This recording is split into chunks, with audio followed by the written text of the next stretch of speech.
ಶ್ರೀ ಮಹಾಗಣಪತಿಯೇ ನಮಃ. ರಾವಣಾಸುರನನ್ನು ಹನುಮಂತ ಪರಿಶೀಲಾತ್ಮಕನಾಗಿ ನೋಡ್ತಾ ಇದ್ದಾನೆ. ಅವನು ಎಲ್ಲಿಯವರೆಗೆ ಎಷ್ಟು ಪಾಪಗಳನ್ನು ಮಾಡಿದ್ದರೂ ಅವನ ಪುಣ್ಯರಾಶಿ ಕಡಿಮೆ ಆಗಿರಲಿಲ್ಲ. ಏಕೆಂದರೆ ಅವನು ಪರಶ್ರೀಯರನ್ನು ಅಪಹರಿಸಿರಲಿಲ್ಲ.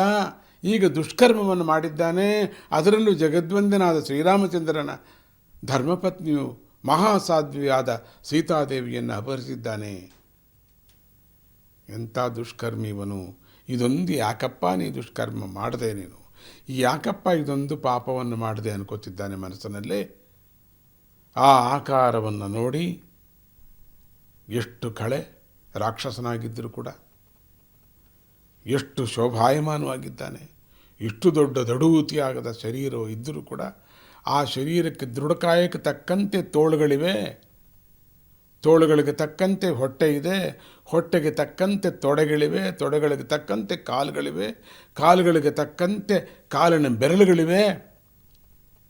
ಹಾಗೆ ಈ ಶರೀರಕ್ಕೆ ತಕ್ಕಂತೆ ಮುಖ ಇದೆ, ತಲೆ ಇದೆ, ಅದಕ್ಕೆ ತಕ್ಕಂತೆ ಕಣ್ಣುಗಳಿವೆ.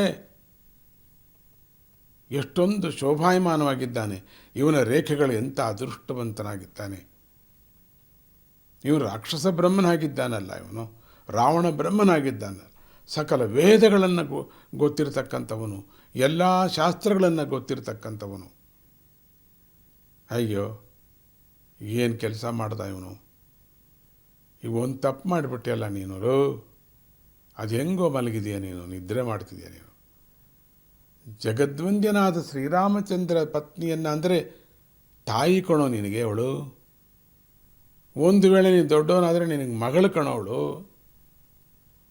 ಕಥೆಯನ್ನು ಕೇಳಿದ್ದೆಪ್ಪ ನೀನು, ಮಗಳು ಅಂತ ಅಂದ್ಬಿಟ್ಟು ಕೂಡ ಕೇಳಿದ್ದೆ ನಾನು. ಏನು ಹೇಳಿ ನಾನು ನಿನಗೆ? ನಿನ್ನ ಮಗಳನ್ನು ನೀನು ಕದ್ಕೊಂಡು ಬಂದ್ಬಿಡೋದ? ಬೇಡ, ಶ್ರೀರಾಮಚಂದ್ರ ಪ್ರಭುವನ ಹೆಂಡತಿ ಆದರೆ ನಿನಗೆ ತಾಯಿ ಅಲ್ವನಯ್ಯ. ರಾಮರಾಜ್ಯ, ರಾಮ ಚಕ್ರವರ್ತಿ ಆಗಿರುವಂಥವನಲ್ವಾ? ಅದೆಲ್ಲವೂ ಇವನ ಸಾಮ್ರಾಜ್ಯ ಅಲ್ವ, ರಾಮಂದಲ್ವ ಇದೆಲ್ಲ, ಭೂಲೋಕವೆಲ್ಲವೂ ಕೂಡ. ಅಷ್ಟು ಗೊತ್ತಾಗಲಿಲ್ವ ನಿನಗೆ? ಇಷ್ಟು ಶಾಸ್ತ್ರಗಳು ಓದಿದ್ರು ಕೂಡ ನೀನು, ಇಷ್ಟು ತೋಳುಬಳೆಗಳು ನಿನಗಿದೆಯಲ್ಲ. ಎಲ್ಲಯ್ಯ ನೀನು ಅಂದ್ಕೊಂಡಾಗ ಅದೆಷ್ಟೋ ತಲೆಗಳು ಬರ್ತಾ ಹತ್ತು, ಎಲ್ಲಯ್ಯ ಆ ತಲೆಗಳೆಲ್ಲ ನಿಂದು ಪಕ್ಕಕ್ಕಿಟ್ಟು ಕಳಿಸಿಟ್ಬಿಟ್ಟಿದ್ದೇನೆಯ್ಯ ನೀನು. ಬೊಂಬೆ ಥರ ಏನಾರು ಸೆಕ್ಕಿಸ್ಕೋತೇನೆಯ್ಯ ನೀನು. ಆ ಒಂದು ತಲೆನೆಲ್ಲರೂ ಕೂಡ ನಿನಗೆ ಹೊಳಿಲಿಲ್ವೇನೆಯ್ಯ ನಿನಗೆ? ಸ್ವಲ್ಪನಾರು ಒಂದು ತಲೆಗಾರು ಒಳ್ಳೆ ಬುದ್ಧಿ ಬರಲಿಲ್ವಾ ನಿನಗೆ?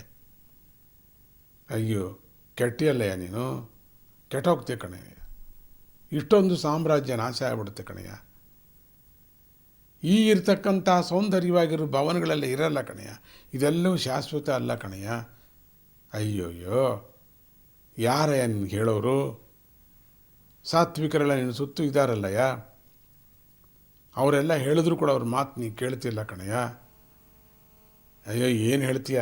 ಪಕ್ಕದ ರೂಮ್ನಲ್ಲಿ ನೋಡ್ಕೊಂಡು ಬಂದೆ, ದೊಡ್ಡ ಹಾಲಲ್ಲಿ ಕುಂಭಕರ್ಣ ಮಲಗಿದ್ದಾನೆ, ನಿನ್ನ ಸಹೋದರ. ಹಬ್ಬ ಹಬ್ಬ ಹಬ್ಬ ಹಬ್ಬ ಹಬ್ಬ.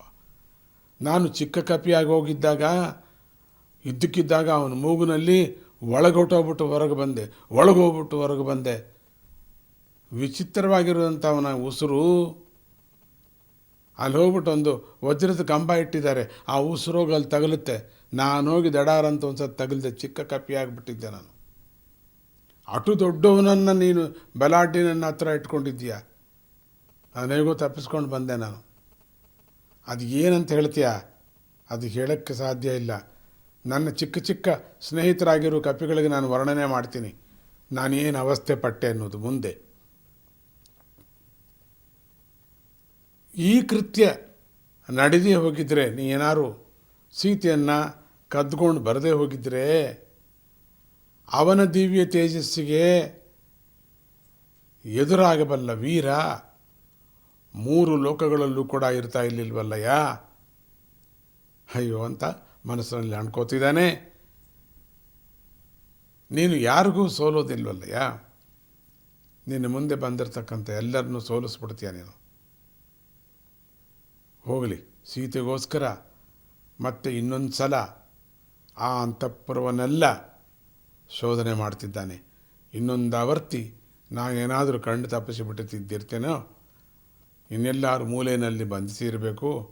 ಅಥವಾ ಇನ್ಯಾವುದಾದ್ರು ಒಂದು ಮಡಿಕೆನಲ್ಲಿ ಇಟ್ಟಿದ್ದಾನೇನೋ, ಒಂದು ಸಣ್ಣದಾಗಿ ಚಿಕ್ಕದಾಗಿ ಒಂದು ಚೀಲದಲ್ಲಿ ಕಟ್ಟಿ ಹಾಕಿಬಿಟ್ಟಿದ್ದಾನೇನೋ, ಏನಪ್ಪ ಯಾರಿಗೆ ಗೊತ್ತು, ಇನ್ನೊಂದು ಸತಿ ನೋಡೋಣ ಅಂತ ಸುತ್ತು ಹುಡುಕ್ತಾ ಇದ್ದಾನೆ ಜೈ ಗುರುದತ್ತ.